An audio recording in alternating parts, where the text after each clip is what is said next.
अपना काम कर रहा हूँ और गिरफ्तारी से बचने की कोशिश कर रहा हूँ, क्योंकि अभी कुछ नई इन्फॉर्मेशन आई थी थोड़े दिन पहले और मुझे मेरे कुछ दोस्तों ने बताया कि सर हमारे ऊपर बहुत दबाव है कि आपको अब पकड़ना है और गिरफ्तार करना है। मैंने बोला जी कौन से मुकदमे में गिरफ्तार करना है, मेरे पास तो जमानत है। उन्होंने कहा जी आपके पास 10 जमानतें भी होंगी तो 11वें मुकदमे में आपको गिरफ्तार करेंगे, आपके पास 11 जमानतें होंगी तो 12वें में आपको गिरफ्तार करेंगे और मुमकिन है कि हम आपको गिरफ्तार करें और मुमकिन है हमसे आपको कोई और ले जाए। ये मुझे आज भी उसके जुमले याद है। मेरी आंखों में पट्टी बंधी हुई थी, सर पे बोरा चढ़ा हुआ था, हाथ मेरे कुर्सी के पीछे बंधे हुए थे। नवाज शरीफ के बारे में एक ऑफिसर ने कहा कि क्यों ना हम नवाज शरीफ को सैल्यूट करें। वीलॉग्स के अलावा सिर्फ ये कोशिश कर रहा हूँ कि गिरफ्तारी ना हो जाए और इसके अलावा कुछ खास नहीं कर रहा। अपना काम कर रहा हूँ और गिरफ्तारी से बचने की कोशिश कर रहा हूँ, क्योंकि अभी कुछ नई इन्फॉर्मेशन आई थी थोड़े दिन पहले और मुझे मेरे कुछ दोस्तों ने बताया कि सर हमारे ऊपर बहुत दबाव है कि आपको अब पकड़ना है और गिरफ्तार करना। तो मैंने बोला जी कौन से मुकदमे में गिरफ्तार करना है, मेरे पास तो जमानत है। उन्होंने कहा जी आपके पास 10 जमानतें भी होंगी तो 11वें मुकदमे में आपको गिरफ्तार करेंगे, आपके पास 11 जमानतें होंगी तो 12वें में आपको गिरफ्तार करेंगे और मुमकिन है कि हम आपको गिरफ्तार करें और मुमकिन है हमसे आपको कोई और ले जाए, जैसे पहले ले गया था।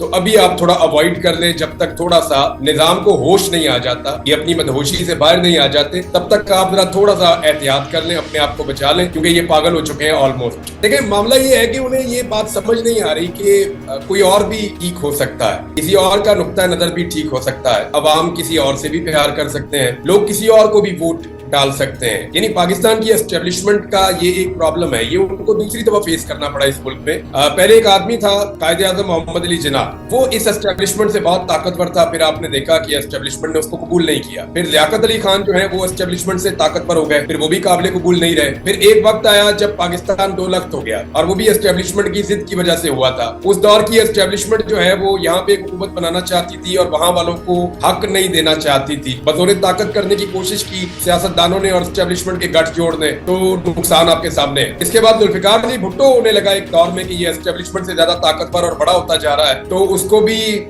छोटा कर दिया गया, यानी कत्ल कर दिया गया। अब पाकिस्तान के अवाम एक नए आदमी के साथ खड़े हैं, इमरान खान, जो उसका नाम लेता है, जो उसकी खबर देता है, जो उसके बारे में बात करता है, ये एस्टेब्लिशमेंट ऑटोमेटिकली उसकी दुश्मन हो जाती है। ये लड़ाई इस वक्त याद रखिएगा तो पीडीएम की जमातों की, नवाज शरीफ की, आसिफ अली जरदारी की, इमरान खान के साथ नहीं है।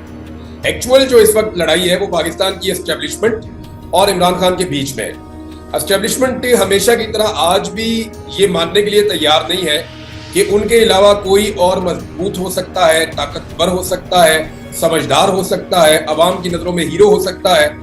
ये सारी चीजें उनके लिए एक्सेप्टेबल नहीं है, वो सिर्फ अपने आप को हीरो के तौर पे देखते हैं। अब जो आदमी भी ये बात करता है या हकीकत सामने रखता है वो उनके टारगेट पे आ जाता है, निशाने पे आ जाता है। मेरा प्रॉब्लम ये है कि यानी जब मैं हिरासत में था इदारों की, तो मैं एक बात उनसे पूछता था, मैं ये कहता था यार मुझे क्यों पकड़ लिया है, बातें तो बाकी सहाफी भी करते हैं, बाकी जर्नलिस्ट भी कोई ना कोई बात कर रहे होते हैं। तो उन्होंने कहा यार बाकियों को हम टैकल कर लेते हैं, किसी को हम गद्दार डिक्लेयर कर देते हैं, किसी को हम करप्ट डिक्लेयर कर देते हैं, किसी के हमारे पास कोई और एंगल्स होते हैं, तो तुम्हारे बारे में हमारे पास है कुछ नहीं।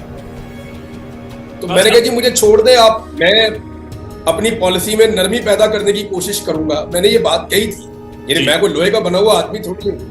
अपना काम कर रहा हूँ और गिरफ्तारी से बचने की कोशिश कर रहा हूँ, क्योंकि अभी कुछ नई इन्फॉर्मेशन आई थी थोड़े दिन पहले और मुझे मेरे कुछ दोस्तों ने बताया कि सर हमारे ऊपर बहुत दबाव है कि आपको अब पकड़ना है और गिरफ्तार करना। तो मैंने बोला जी कौन से मुकदमे में गिरफ्तार करना है, मेरे पास तो जमानत है। उन्होंने कहा जी आपके पास 10 जमानतें भी होंगी तो 11वें मुकदमे में आपको गिरफ्तार करेंगे, आपके पास 11 जमानतें होंगी तो 12वें में आपको गिरफ्तार करेंगे और मुमकिन है कि हम आपको गिरफ्तार करें और मुमकिन है हमसे आपको कोई और ले जाए। ये मुझे आज भी उसके जुमले याद है। मेरी आंखों में पट्टी बंधी हुई थी, सर पे बोरा चढ़ा हुआ था, हाथ मेरे कुर्सी के पीछे बंधे हुए थे। नवाज शरीफ के बारे में ऑफिसर ने कहा कि क्यों ना हम नवाज शरीफ को सैल्यूट करें। वीलॉग्स के अलावा सिर्फ ये कोशिश कर रहा हूँ कि गिरफ्तारी ना हो जाए और इसके अलावा कुछ खास नहीं कर रहा। अपना काम कर रहा हूँ और गिरफ्तारी से बचने की कोशिश कर रहा हूँ, क्योंकि अभी कुछ नई इन्फॉर्मेशन आई थी थोड़े दिन पहले और मुझे मेरे कुछ दोस्तों ने बताया कि सर हमारे ऊपर बहुत दबाव है कि आपको अब पकड़ना है और गिरफ्तार करना। तो मैंने बोला जी कौन से मुकदमे में गिरफ्तार करना है, मेरे पास तो जमानत है। उन्होंने कहा जी आपके पास 10 जमानतें भी होंगी तो 11वें मुकदमे में आपको गिरफ्तार करेंगे, आपके पास 11 जमानतें होंगी तो 12वें में आपको गिरफ्तार करेंगे और मुमकिन है कि हम आपको गिरफ्तार करें और मुमकिन है हमसे आपको कोई और ले जाए, जैसे पहले ले गया था। तो अभी आप थोड़ा अवॉइड कर लें, जब तक थोड़ा सा निजाम को होश नहीं आ जाता, ये अपनी मदहोशी से बाहर नहीं आ जाते, तब तक आप जरा थोड़ा सा एहतियात कर लें, अपने आप को बचा लें, क्योंकि ये पागल हो चुके हैं ऑलमोस्ट। देखिए मामला ये है कि उन्हें ये बात समझ नहीं आ रही कि कोई और भी ठीक हो सकता है, किसी और का नुक्ता नजर भी ठीक हो सकता है, अवाम किसी और से भी प्यार कर सकते हैं, लोग किसी और को भी वोट डाल सकते हैं। यानी पाकिस्तान की एस्टेब्लिशमेंट का ये एक प्रॉब्लम है, ये उनको दूसरी दफा फेस करना पड़ा इस मुल्क में। पहले एक आदमी था कायदे आजम मोहम्मद अली जिन्ना, वो इस एस्टेब्लिशमेंट से बहुत ताकतवर था, फिर आपने देखा कि एस्टेब्लिशमेंट ने उसको कबूल नहीं किया। फिर लियाकत अली खान जो है वो एस्टेब्लिशमेंट से ताकतवर हो गए, फिर वो भी काबिल कबूल नहीं रहे। फिर एक वक्त आया जब पाकिस्तान दो लख्त हो गया, और वो भी एस्टेब्लिशमेंट की जिद की वजह से हुआ था। उस दौर की एस्टेब्लिशमेंट जो है वो यहाँ पे एक हुकूमत बनाना चाहती थी और वहां वालों को हक नहीं देना चाहती थी, बतौर ताकत करने की कोशिश की सियासतदानों ने और एस्टेब्लिशमेंट के गठ जोड़ने, तो नुकसान आपके सामने है। इसके बाद जुल्फिकार अली भुट्टो होने लगा एक दौर में कि ये एस्टेब्लिशमेंट से ज्यादा ताकतवर और बड़ा होता जा रहा है, तो उसको भी छोटा कर दिया गया, यानी कत्ल कर दिया गया। अब पाकिस्तान के अवाम एक नए आदमी के साथ खड़े हैं, इमरान खान, जो उसका नाम लेता है, जो उसकी खबर देता है, जो उसके बारे में बात करता है, ये एस्टेब्लिशमेंट ऑटोमेटिकली उसकी दुश्मन हो जाती है। ये लड़ाई इस वक्त याद रखिएगा तो पीडीएम की जमातों की, नवाज शरीफ की, आसिफ अली जरदारी की, इमरान खान के साथ नहीं है। एक्चुअल जो इस वक्त लड़ाई है वो पाकिस्तान की एस्टेब्लिशमेंट और इमरान खान के बीच में है।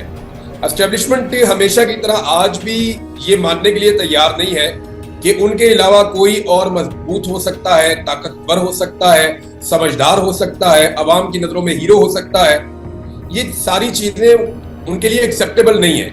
वो सिर्फ अपने आप को हीरो के तौर पे देखते हैं। अब जो आदमी भी ये बात करता है या हकीकत सामने रखता है, वो उनके टारगेट पे आ जाता है, निशाने पे आ जाता है। मेरा प्रॉब्लम ये है कि यानी जब मैं हिरासत में था इदारों की, तो मैं एक बात उनसे पूछता था, मैं ये कहता था यार मुझे क्यों पकड़ लिया है?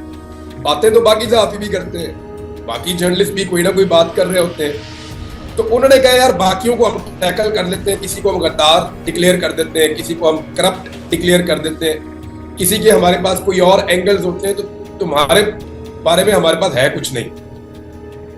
तो मैंने कहा जी मुझे छोड़ दे आप, मैं अपनी पॉलिसी में नरमी पैदा करने की कोशिश करूंगा। मैंने ये बात कही थी, यानी मैं कोई लोहे का बना हुआ आदमी थोड़ी हूँ।